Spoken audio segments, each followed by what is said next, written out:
RDC Monde Télévision.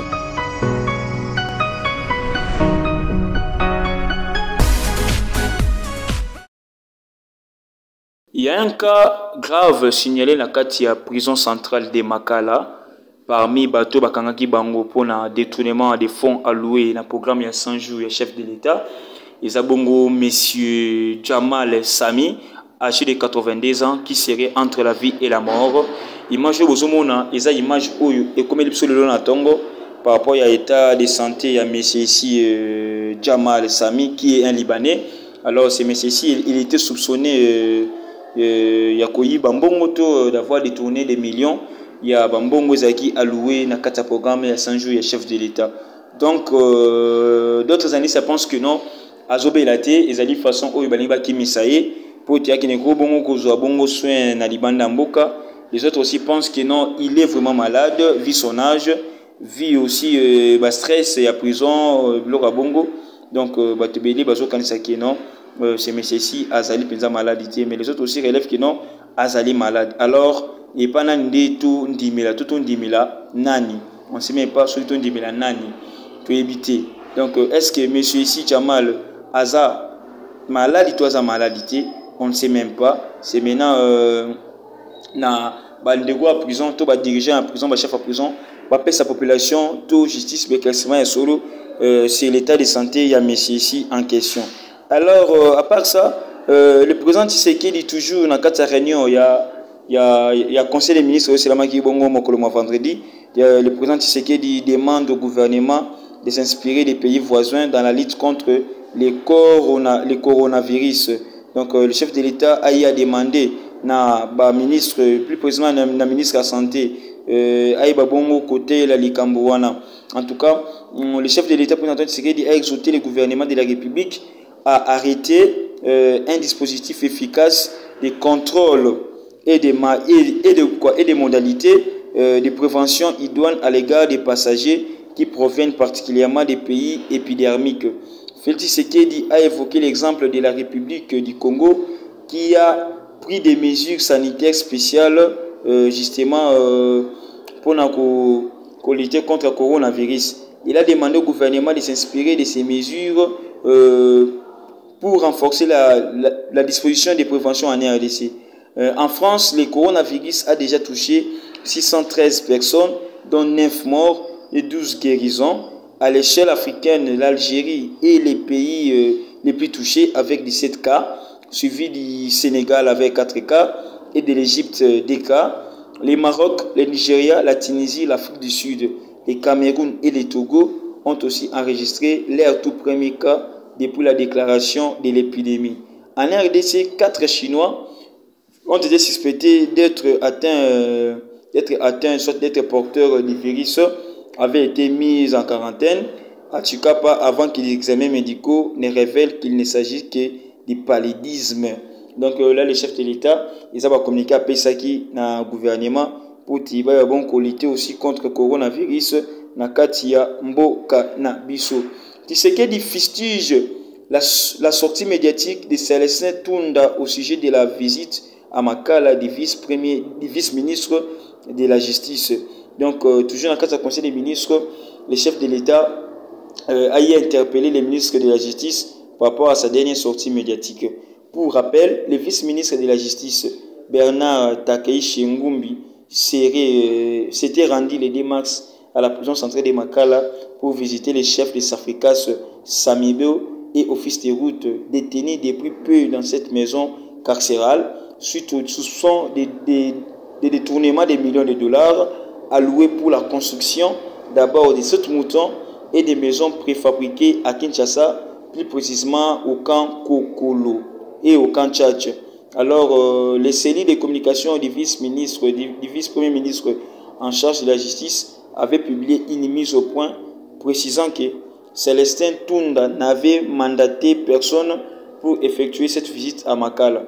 Le chef de l'État a rappelé ce qu'il a toujours soutenu, à savoir qu'on doit laisser en toutes circonstances la justice faire son travail en toute indépendance, sans interférence, tout en dessinant d'abord les 7 questions à huis clos entre les vice-ministres et le vice-premier ministre de la Justice, le chef de l'État, a stigmatisé la riposte de ces derniers dans les médias qui n'était pas de nature à calmer la situation du le compte rendu du Conseil des ministres. Toujours dans le cadre du Conseil des ministres, le chef de l'État, Antoine Tshisekedi Tshilombo, a fait le point au sujet du décès du chef d'état-major adjoint de FARDC chargé des renseignements militaires, le général-major Delphin Kayimbi. Alors, selon le chef de l'État, d'après les éléments en sa possession, il s'avère qu'il s'agit d'une mort par pendaison. Lorsqu'on parle d'une mort par pendaison, c'est-à-dire que quelqu'un s'est pendu de lui-même. Alors, dit le compte rendu du Conseil des ministres, Félix Tshisekedi a informé les membres du Conseil qu'il avait décidé de diligenter une enquête indépendante à l'initiative de la MONUSCO.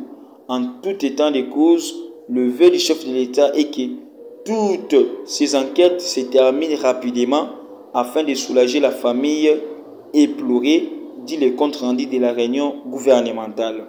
Du côté de l'armée, le chef d'état-major général des forces armées de la République démocratique du Congo, FARDC, Célestin Mbala Moussense, avait désigné le général-major Marcel Mbango pour diriger la commission d'enquête chargée d'élucider les circonstances de la mort inopinée le vendredi 28 février 2020 du chef des renseignements militaires, ex-DEMIAP, le général-major Delphin Kayimbi Kassangwe, ancien commandant des opérations Sukola 1 dans les territoires de Beni au Nord Kivu. Mbangu sera assisté par les généraux des brigades Baseleba Bin Mateto, premier vice-président, et Kapinga Mwanza, deuxième vice-président. Donc le chef de l'État, par rapport à la mort de Delphin Kayimbi, il y a maintenant des enquêtes aux Salima. Enquête à l'éboussole qui est chef de l'État, où il y a Tindaki, MONUSCO et ça là. Alors MONUSCO, c'est le chef de l'État déjà. L'élément au chef d'État de l'État besoin justement pour nous la ceux qui les méchants questions à Koufaki na Nini. Parlons aussi du sous-secrétaire américain aux affaires africaines, M. Tibor Nagy, estime que depuis l'avènement de Félix Tshisekedi à la tête du pays, la République démocratique du Congo a une chance d'être à la hauteur de son nom. Pour la première fois de son histoire, la République démocratique du Congo a une chance d'être à la hauteur de son nom, à la fois démocratie et une république. C'est ce qu'on peut lire dans les comptes Twitter de l'ambassade des USA en RDC. Alors, qu'est-ce que ce monsieur-là dit? Nous renforçons notre soutien aux mesures de lutte contre la corruption ainsi qu'aux poursuites et aux enquêtes. Nous soutenons également l'amélioration de la transparence fiscale dans l'industrie extractive. Notons que dans une déclaration conjointe signée en avril 2019, les USA et la RDC ont décidé de collaborer dans un partenariat privilégié.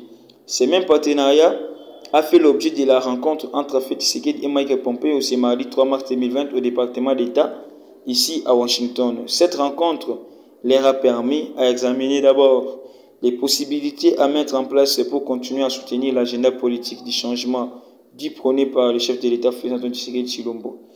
Qu'est-ce qu'il dit encore? Il ajoute, nous soutenons les programmes des réformes du président pour lutter contre la corruption et renforcer la démocratie et espérons que la RDC pourra poursuivre cette trajectoire positive, avait tweeté Mike Pompeo. Alors, à l'IDPS aussi, Batiral Simaté, dans un communiqué de presse du département des communications, informations et médias du parti IDPS, informe que l'exécutif national du parti s'est réuni dans une réunion pour examiner la question relative aux accusations de certaines organisations de la société civile et d'un député national déclarant des déclarations faisant état de l'enrichissement de certaines personnalités du pays, dont quelques membres de la famille politique du président de la République.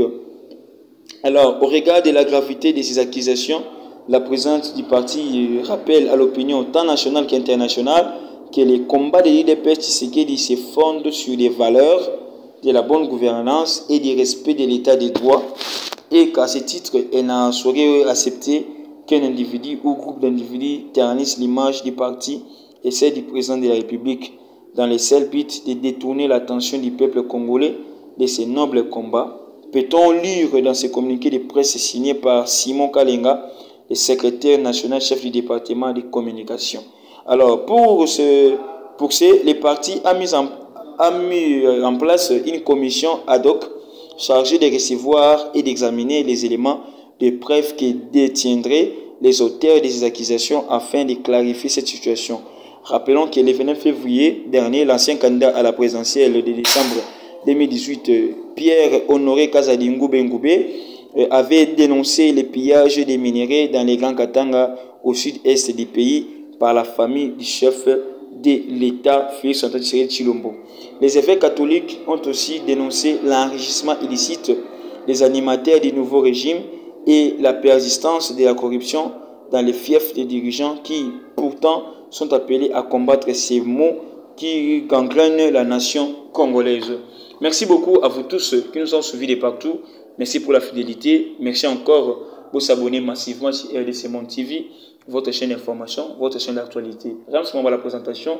Et j'ai dit un grand merci à Madame Pauline Lumumba, pourquoi pas à Willing Gimbi, et puis à Jérôme Miguel. Merci encore une fois de plus. Restez branchés. Bye, à la prochaine.